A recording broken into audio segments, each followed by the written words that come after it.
Morning, my name is Russell Francis. In this screencast, I'm going to be talking about how I use Google, I should say Bing Translate, to read the Gothenburg Post. This is the Gothenburg Post.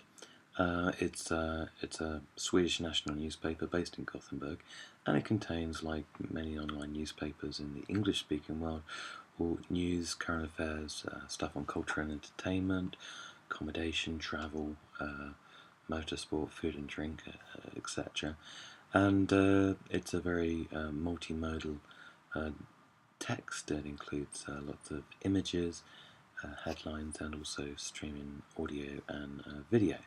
And I found it a great resource for learning the Swedish language because it um, enables me to sort of learn through engagement with an authentic text, which is very topical, that millions of Swedish people read every day, and because it includes lots of text and images in combinations, you can often start to make out the meaning of the articles by cross-referencing with the pictures.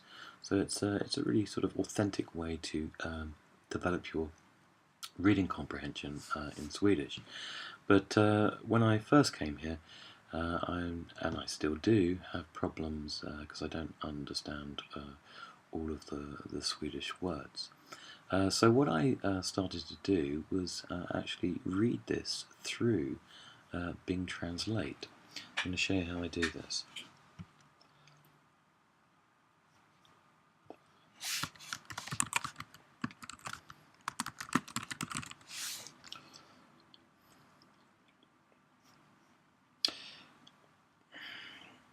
It's really very easy with the Bing translator. You simply just cut and paste a URL, paste it into the box. You can see here that auto detect is on, so it should automatically detect that it's in Swedish, but just to make sure, I'm going to go down here and select the Swedish option. So it's set to translate from Swedish to English, and I press translate. And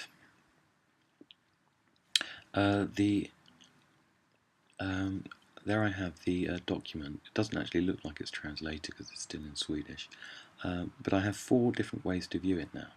First of all, up here you'll see views, 4 different versions. I can view it in a sort of split screen mode with the Swedish version on one side and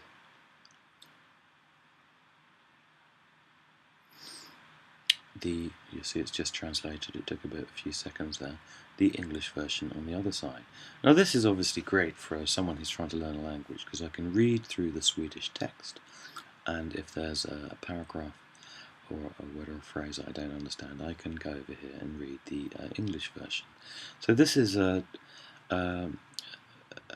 sort of a mindware upgrade, if you like.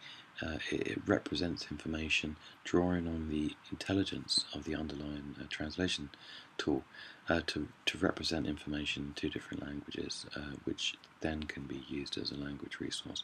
So this is useful, and I started doing this quite a lot. But then I discovered there are alternatives here. So, for example, I could split it top to bottom, but that's not much use to me. I can the translation. This is actually by far the most useful version. I can select to have the original newspaper in full screen mode, as you see here, in Swedish, but this is actually set. So if there is a particular paragraph that I can't understand, I can move my cursor over it, and you see a little pop-up box comes up, and it translates that particular sentence, or that particular sentence, or I think I can do it so it translates the whole paragraph. Now this is, for me, this is a tremendous advantage because it means that I can read the Swedish newspaper just as a Swedish person would. But if I come into difficulty and I understand a particular paragraph, I can sort of leverage the artificial intelligence of the Bing translator, but in a very context-specific way, just to help me understand a particular paragraph. In this way, I think it transforms what could be used as a cognitive crutch into an assistive learning companion. It allows me, it puts me in control of the level of assistance or support or guidance that I receive from the intelligent tool underneath. And so this is just one example of a way I've become a cyborg language learner, where I'm actually learning Swedish with the aid of an intelligent translation tool and some very clever, but I guess relatively low-tech interface innovations.